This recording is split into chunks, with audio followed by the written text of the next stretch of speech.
All right, so chapter 2. Hi, Enrique. Chapter 2 is solar energy. So after going through it, here's the objectives that they have. So what solar is, I'm good with that. The basic types of solar, I'm good with that. How to calculate the total solar irradiance. Has anyone looked at that? That gets like super detailed. Like, whoa, they went over the top there. And then how to calculate insolation. So really we're going to do the first parts of this, and then we're going to use online calculators to help us try to figure out how much energy is coming from the sun. So as they go through this, they actually go into declination. Like, here's an example problem out of the book. Okay, this is way deeper than we need to get. Okay? This would be like if you're going to be a solar installer engineer and you wanted it spot on, and I'm pretty sure they don't even do this. Okay? But know that it's here, and it is just trigonometry, and it's all about angles. But here's the basics of it. It all starts with this table. So this is a fairly good table, 2.2. This is how much energy comes to a surface. I think they said, yeah, a horizontal surface. In our hemisphere, northern hemisphere.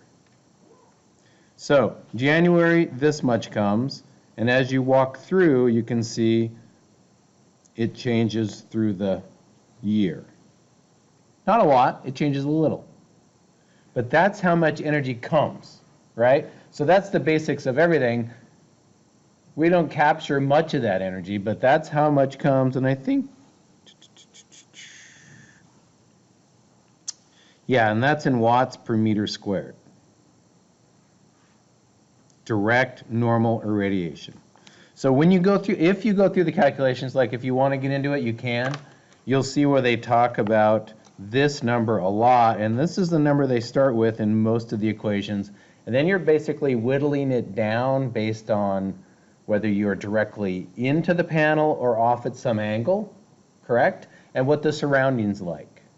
Because we do get a little bit of energy off of reflected surfaces. So if you have panels on a roof and the roof is a lighter color, like if you have a white roof and a flat surface, then as the sun comes down, it'll bounce off and it'll hit the panel and you'll get more energy that way, right? So that's kind of the detail they get into, like, we don't really need that. What we need to understand is here. So this is what I'm looking for out of the solar area. That we can find a solar angle, which we did last time by experimentation, and today we'll do it by software. Because the stars, the sun, the planet is all that astronomy has been figured out for us. We just need to access it. The solar incidence available. We're going to also do that via software and then take a percentage of it for what we can capture. We can capture about 10% overall. So the panel might have 15 to 20% efficiency, but we also are not direct, right, all the time. So as it gets indirect to the panel, it goes down. It creates, I think I showed you this last time, like the panel generation creates a curve something like this, right? This is a solar irradiance graph for a surface throughout a day. And this is military time, so from 0 to 2400, that would be the 24 hours of a day. And it's different in different regions, I get that, but this is essentially the graph of how much energy is available, right? So the number we look up is this area. So area under the curve is going to give you the total energy available. That's the number we're going to look up for amount of energy available. We're going to go with the rule of about 10%. That's about what we're going to capture and be able to use. That's what our panels are going to give us. So if we can figure out, like today, Gresham, Oregon, on a clear day, so there's another variable, on a clear day, we should be able to look up amount of energy coming to this area in a day All that information is in NASA's website. And then we get we can capture about 10% of that on a clear day. So there's another factor we could add for the cloudy versus clear, right? Okay, so that's something I want to get out of this chapter. Solar angle, total incidence available. Panel angle, we did that last time. So these two things we kind of did last time. You get panel angle from solar angle, right? You just have to choose your time that you want to design to. 12 noon, 1 o'clock, 2 o'clock, wherever you want. Approximate solar collection, that again is going to go with this and our 10%. So I guess solar available is the total, 10% gives us collection. And then we'll get into like, okay, then how many panels would we need now that we know that we're going to collect this 10%, right? And that will have to do with like panel information.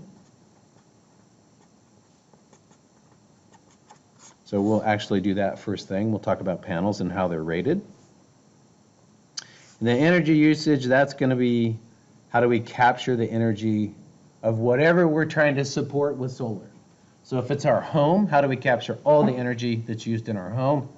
If we're designing a new system, like let's say we're going to design a cabin out in the woods, it's going to be off-grid, we have to figure out like how much energy it's going to use before we can design a solar system to it, right? So we'll do that too, and then we'll talk about battery backup for off-grid, because it's fun. That's my goal. So from part of the chapter, we'll get some information, and then the rest of it we're going to get just from my PowerPoints and working projects. Good? All right. This will be the big one, this solar instance, like what's available, depending on your location, and then we'll take 10% to say, okay, that's what we could actually collect.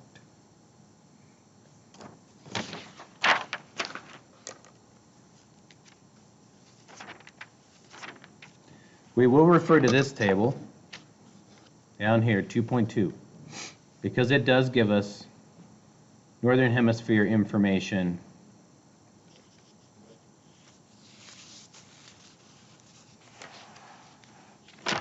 and there's another one, but I think I'll wait to get there. Oh, yeah, we're not gonna need that. All right, so let's just talk about solar in general. Start with the basics here, how it works. So I think you need to know this like on a basic level. We don't really need to get into the chemical aspects of it. But most of them are made from silicon. That's a typical wafer comes from silicon. Okay? So the effect that we want are these two dissimilar materials that we put together in a solar panel. One is going to have like a positive charge and one is going to have a negative charge. Okay? You can think of like a battery has a positive end and a negative end. Same kind of thing. These two materials have a negative charge and a positive charge. And we're going to put them pretty close together, sandwich them up, right? And this is how they're going to build a solar cell. As the sun radiation comes through, electrons are going to want to jump from one side to the other, okay?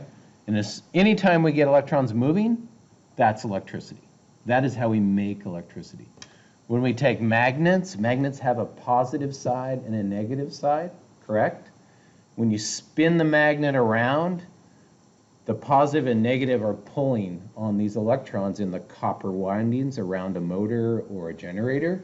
That's what creates a magnetic field that's spinning and the electrons move back and forth. That's electricity. That's what electricity does. We don't really move anything along the wire. We just vibrate these electrons along the wire. Okay? So they've come up with these dissimilar materials that they can put together, and the sun will come down and excite electrons. The more direct it is, the more excited they are. The less direct, the less excited they are.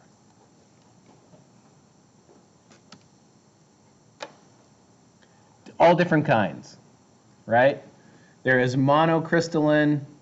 Most of our panels are a monocrystalline, which means a single type of crystal. The polycrystalline, they have different types of crystals within them, and you can see how they kind of have this dissimilar look to it. It's just two different crystalline structures. These are typically man-made. These can be actually naturally found and used.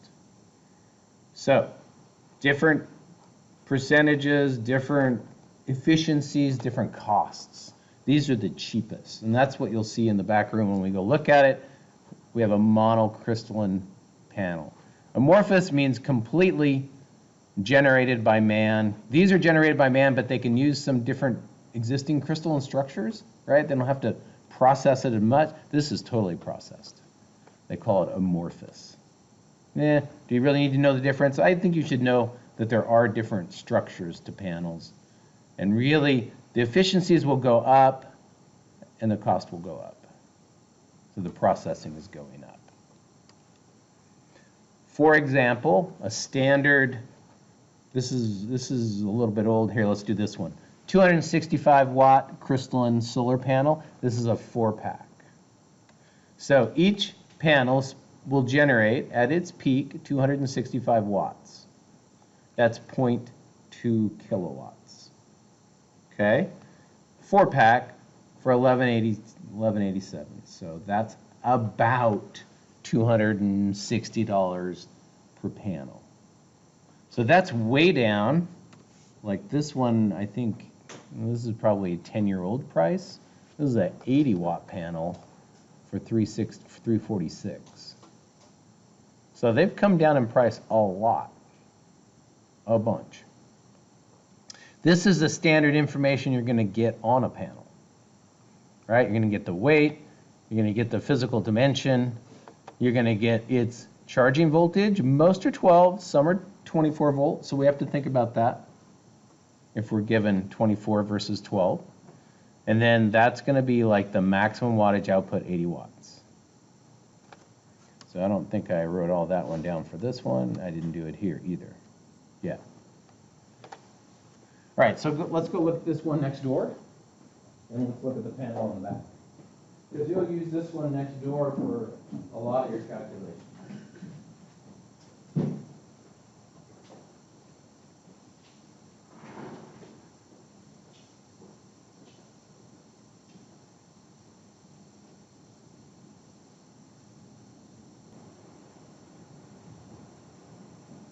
Not a lot of moving parts, right?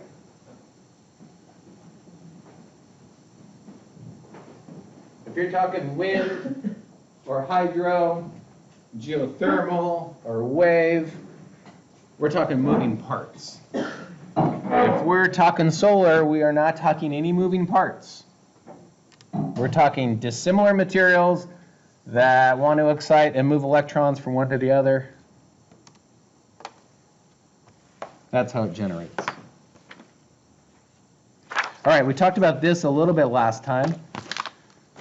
So I want to show you your project. One of your projects today is to do this again online to come up with this solar angle, right, between a surface and the ground. Solar angle in there. Do I have a better picture of that? I don't. And those are in this PowerPoint. So we'll get to this panel sizing software. That's kind of fun. But this sun angle positioning, hopefully this link works. Yeah, this is the one I want to use. So this is through Sun Design, SUS Design, and it's a sun angle calculator. So this is pretty nice. If you have latitude and longitude, you can put it in here, date, time, time zone, all of the information. It'll give you out information about the sun and its angle. Okay? No energy information, just sun and angle information. If you don't know what the altitude angle is or the azimuth angle, which I would say I don't know because I call it the solar angle, right? You can just click on it and it'll explain it to you. So that's what I like about this little thing, is it's a little bit educational. So this is what they're calling the solar altitude angle, or what I called the solar angle. Okay? So just keep in mind, if you don't know what some of these are, You can just click on them and it'll tell you exactly what it is. This gives you time of sunrise, time of sunset. It's a nice little calculator. You can do it by zip code, right? And then I thought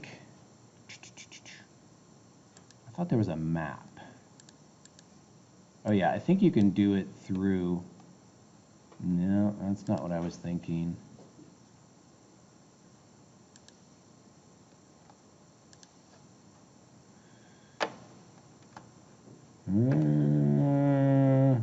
Maybe it's a zip code.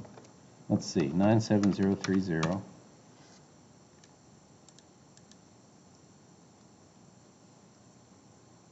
Gresham, Oregon, yeah. Yeah, I thought there was a map too. All right. Then it kind of plugs in information for you, right? But you still got to set everything else. Year, date, day, time. This one's important. Don't forget time and whether it's AM or PM. All right. And if you know the elevation, that helps. Then hit calculate and this will pump out. So it's already given me the declination because that's based on latitude, longitude. We are 23 degrees or 22.98. Everyone know what declination means? Declination is, right, off of the equator. And it's essentially, navigators know it as off of magnetic north. How many degrees off of magnetic north? Because magnetic north is not consistent in all parts of the U.S. So if you're reading a compass, that you got to adjust that compass to get true angular position. So anyway, that's normally what it refers to.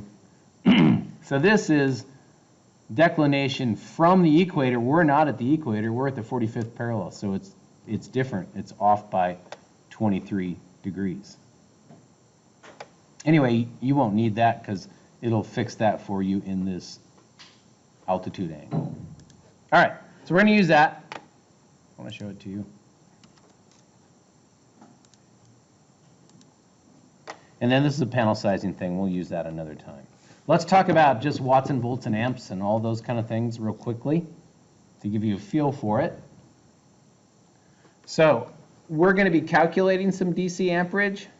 So the difference between AC and DC, right? AC is what we use in our home, alternating current. And DC is direct current, what we use in our automobiles typically. And also in solar panels. So solar panels, we get the voltage in DC. If we're going to use it in an AC system, then we have to what's called invert it. Okay? So we'll talk about that as we move closer to like calculating full loads, because we're going to want to take a DC load and switch it to an AC load to figure out how much we could sell it for, either to the power company or how much we could use it, how we could use it in our home type of thing. So we'll get those differences. It's typically a factor of 12 if it's a 12-volt system, 24 if it's a 20-volt system, 24-volt system. So depending on the voltage. You're going to have to, oh, this is weird, some things on top of each other. You're going to have to do some calculating of energy use. Not on today's lab, but probably on Thursday's lab. So you're going to need to know like how much energy certain things use. And that's what I put this on here for. I don't like that it's on top of the other things.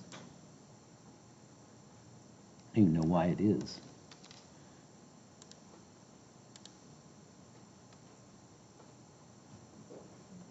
Where was that?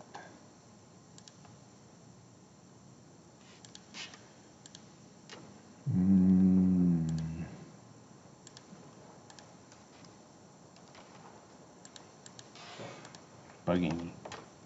Yeah. So, watts, amps, volts. That's the relationship. So if you know how many amps, if you know how many volts, you can get to watts.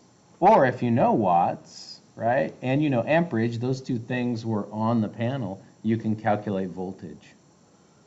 So, simple relationship between watts, amps, and volts. If you want amps, you take your watts, divide by volts, and you can get amps.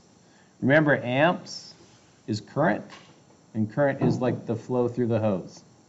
So, DC load and amps, we do talk watts and kilowatts, and we take that and divide by the DC system voltage. So, like I said, if you, let's say we have 1,000 watts that we need in our load, like that's our calculation that we want to produce 1,000 watts. To get to DC, we divide by the DC voltage. So if it's a 12 volt system, you divide by 12. And that's going to give you like the amount of load in the other direction, whether it's AC or DC. So in this case, you take DC, take your kilowatts, divide by the voltage, and you can come up with your needed energy requirements. Then it goes on to like, you know, how many days of operation you want and how much amp hours or storage. So we'll get there. This is not that important yet. But we do have to think DC loads, because that's what the panels are rated in, is DC. So we can't just come up with AC in here and then go straight to a panel, right? We have to have some conversion to get to AC DC. All right. And this is just information to use in the future, like if you need to know a computer monitor, how much energy it takes. This is watts. Watts is watts. All right.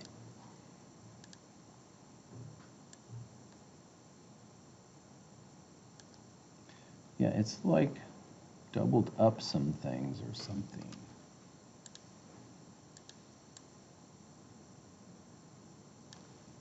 All right, let's make sure we understand just regular wattage. So fluorescent light bulb, 120 volt, 13 watts, right? This is how much light it puts out, and then there's a cost. So this is a comparison between LED. Here's 120 volts, they're both 120, correct?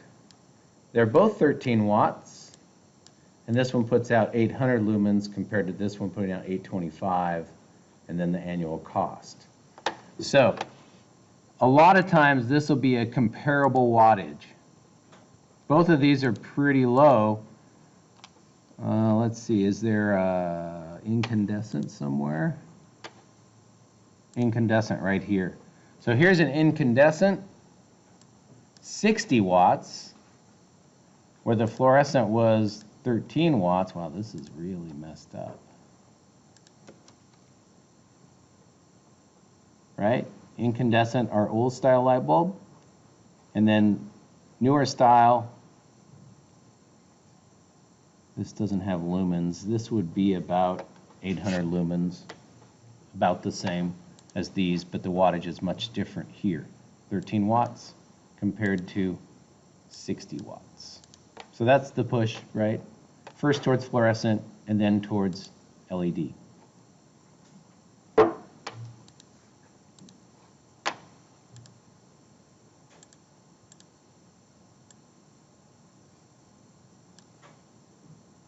Interesting. Oh. All right. Electric circuits, DC, source voltage connected to conductors and apparatuses that are used in electricity. So this, again, DC is our panel system. It's got to be converted if we want to use it within a home. So that's going to be an inversion process. And in inverters, we lose percentages too. So there's lots of losses through the process.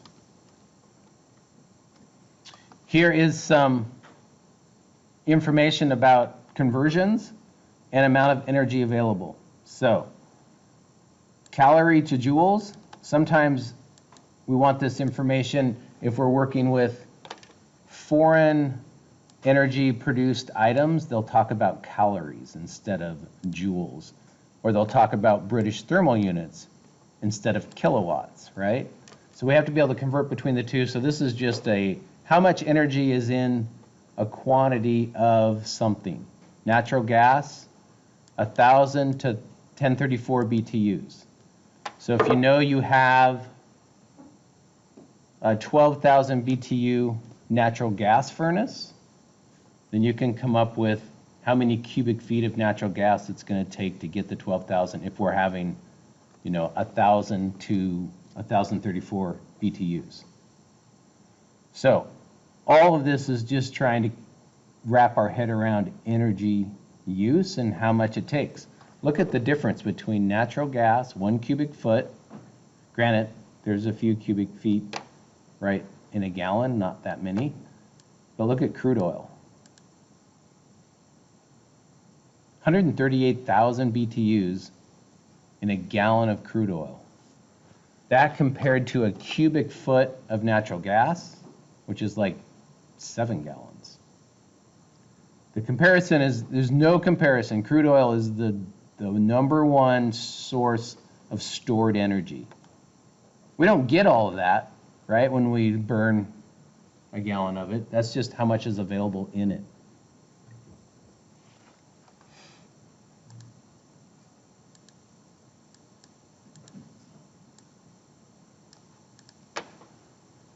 And a cord of wood, that's a lot of wood, by the way.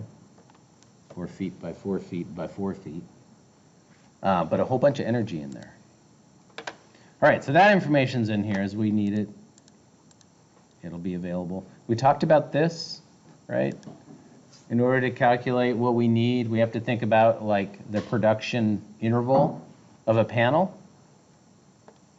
So when we use the calculator to come up with energy available in an area, the energy we're coming up with is the entire curve, right? So that's how much energy is available to that panel. In the beginning, as the light is low and low on the horizon, right, at sunrise, we can't get much. Most of it's just skipping off. As it gets more perpendicular, we have a higher output, solar incidence, and then as we near the end of the day, we have lower. What we get out of the calculator that I'm going to show you is this whole curve, right? We can't capture all of it. We can only get 10%.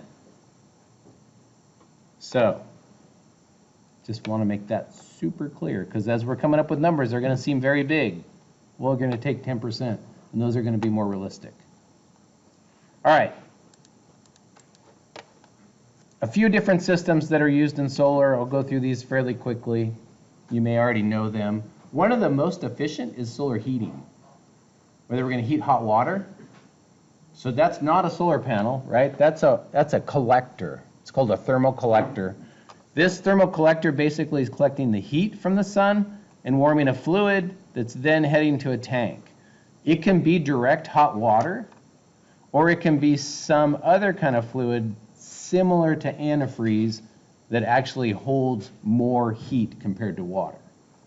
So if it is some other kind of fluid, then it would come into a heat exchanger and then transfer to water and then use your hot water. So some are direct, like they're actually going to heat the water directly, and others have a heat exchanger inside. This is the cheapest. These collectors are cheap compared to those collectors. And essentially what we're doing is heating water. And that water can heat the house, or it can just heat your water for dishwashing, showers, and everything else, right? So the most efficient, cheapest thing that can be done with solar is solar thermal. Questions on that? A lot of times driving, you'll see panels on a roof, and everyone says, oh, that's a solar photovoltaic, and it's not. That's probably a solar thermal collector. Even in Oregon, you can thermal collect quite a bit of energy, especially in the summer. Just think about not having to pay to heat water all summer long. That would be a considerable savings. All right. There are other types of system. There are concentrators. So sometimes you'll see, I think, do I have a concentrator? I think I do. Oh, so there it is. So systems like this, where you see them in a parabolic arc, these are not panels. These are mirrors. They're basically taking the sun and focusing them in one spot. An enormous amount of heat can get generated. And then at the top of this would be a Stirling engine, which is essentially a steam engine, right? So if you take the sun, concentrate it in one spot, you get super high temperatures, enormous temperatures, and then from that, you create steam, and you can spin a steam engine, steam turbine. and create a lot of energy. So there's a lot of these kind of systems out there.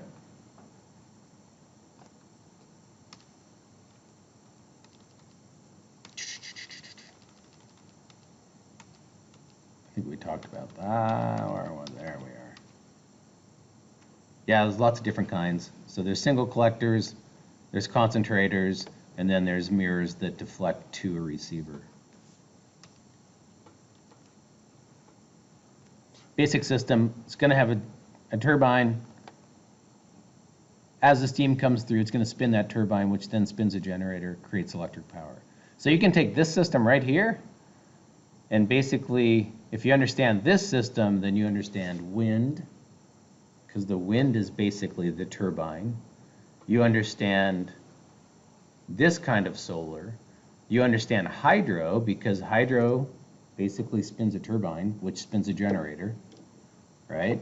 And you understand wave, because wave is basically taking horizontal motion and creating a rotation to spin a generator. So this is how we do most of what we do, except for the PV system next door. Fascinating.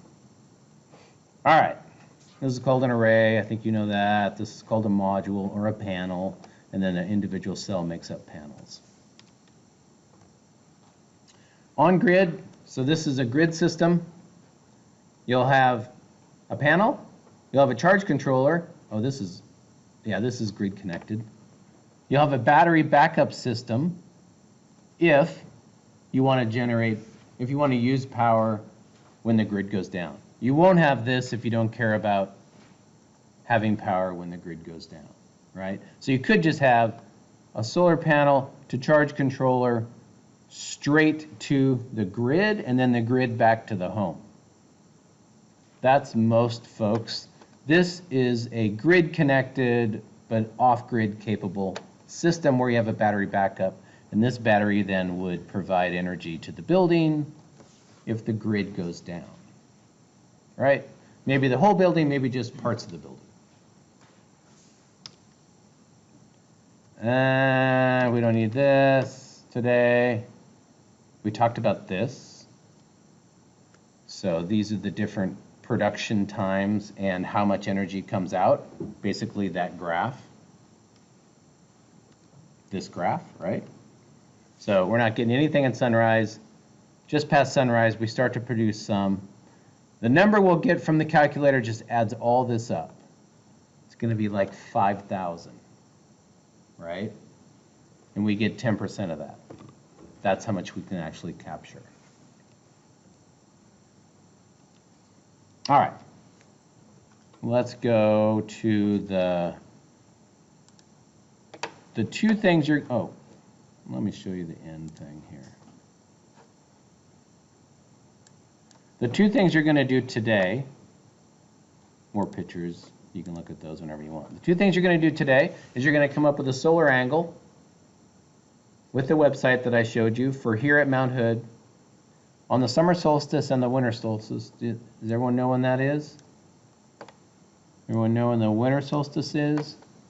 December 21st. That is our darkest day of the year. And then the summer solstice is June 21st. That is our brightest day of the year. Most daylight, June 21st. Most darkness, December 21st. So, least amount of solar energy available would be the winter solstice, and the most amount of solar energy will be the summer solstice. You'll need those two dates. And I want you to use noon for your time.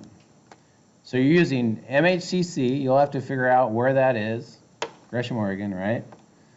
And you're using 12 o'clock noon, and I want two different dates.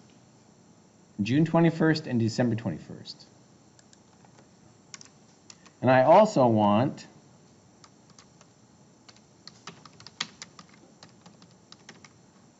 the amount of solar energy for those days.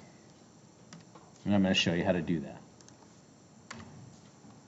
So 4 things: solar angle for 2 dates and solar energy available for 2 dates.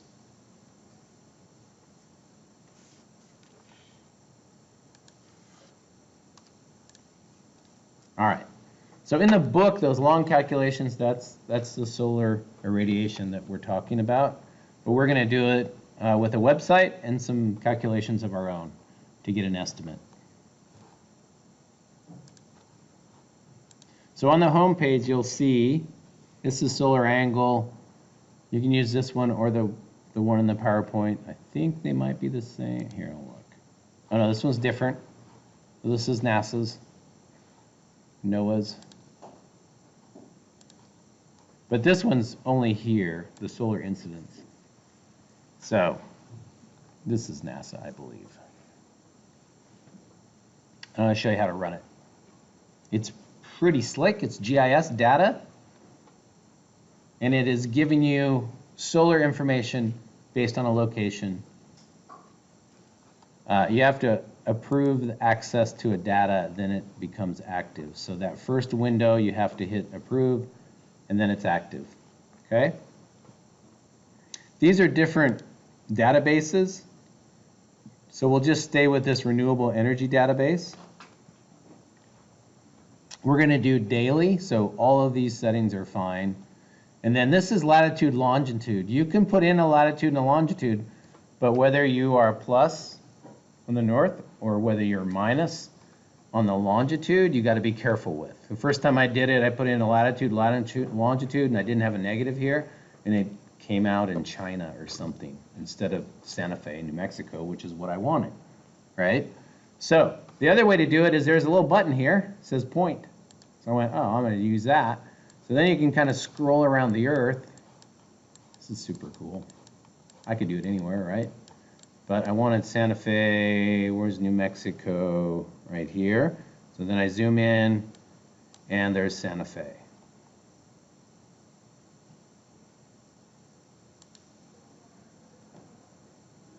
Puts it in for me. So notice it's negative 105. So if you're going to look up somewhere, like use Google Earth to look it up, it doesn't necessarily give you the negative or the positive. So just make sure your pin drop matches where you want it. That's important. If this map looks like China, then you probably have a positive in here. Let's see what that does. I don't know how to make it recalculate. Clear. Oh, I should have copied and pasted. Whatever. I don't know, place it. Just be careful with that. So if you wanted a specific location in this place, you could do that. All right. Then you have a start date and end date. I don't remember what I told you. Oh, you're going to look it up in the book, so I'll just leave that in there. What is that? 3 months? I don't want that.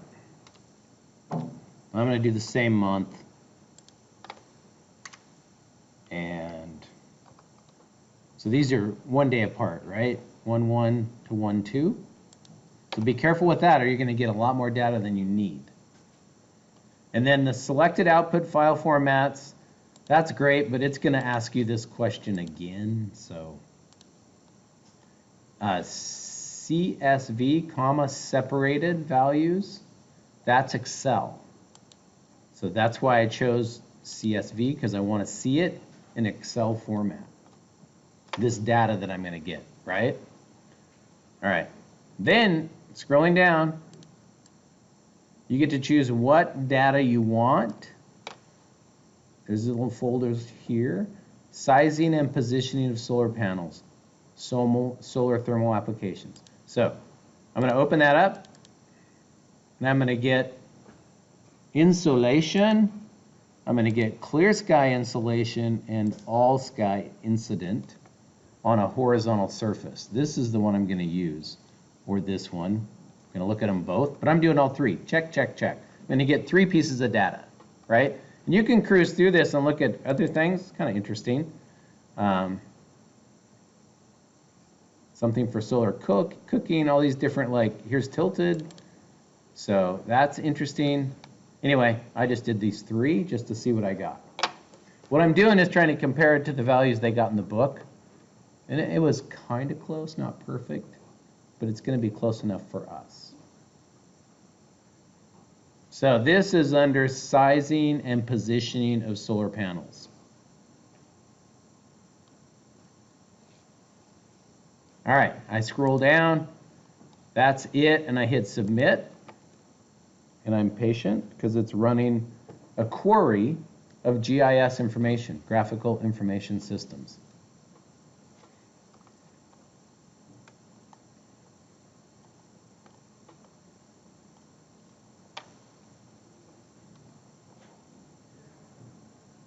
Where's my comma separated values?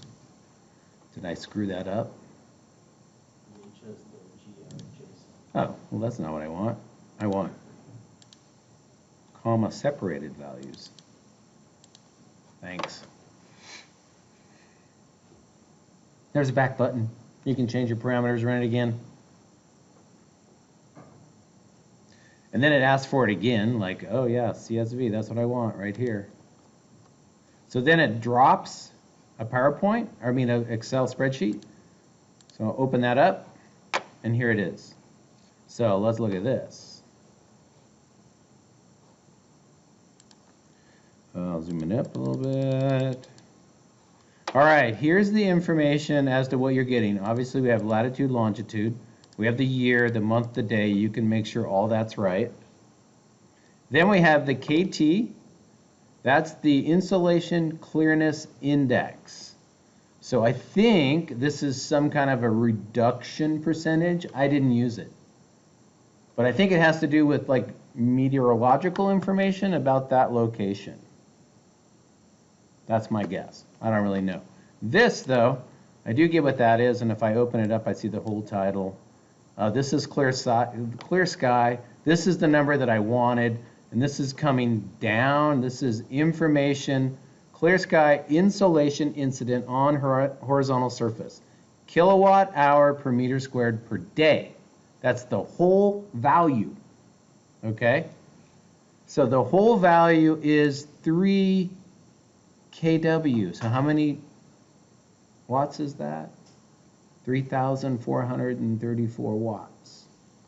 That's how much is coming. That's that whole parabolic curve, right? If we get 10% of 3,000 kW, right? What's 10% of 3,000? Yeah, that's 300. That's what we can capture per meter squared. It's going to be a watt hour per meter squared.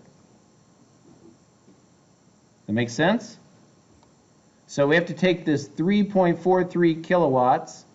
If we want to think about it in watts, then we have to take our 10%. That's 343 watts per hour. What was the rating of that panel?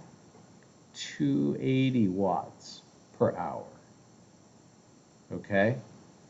So this is just one way, without all the calculations in the book, of trying to figure out how much energy is available at a certain location on a certain day. Right? Here's the day. Month, January, day, the 1st. Month, January, day the 2nd, changes a little bit here, changes a little bit here, right? How much energy is available? All right. And I think this is a reduction. This is what I understand it to be, like all sky insolation compared to clear sky. So this must be doing some kind of an averaging over time. They're not that close to each other. So this might be a little safer calculation based on weather data, maybe. I don't know that much about this one. Clear sky is pretty straightforward. Okay? So you're going to come up with this information for here, 2 different dates. And you're going to post it up. And you're going to find solar angle information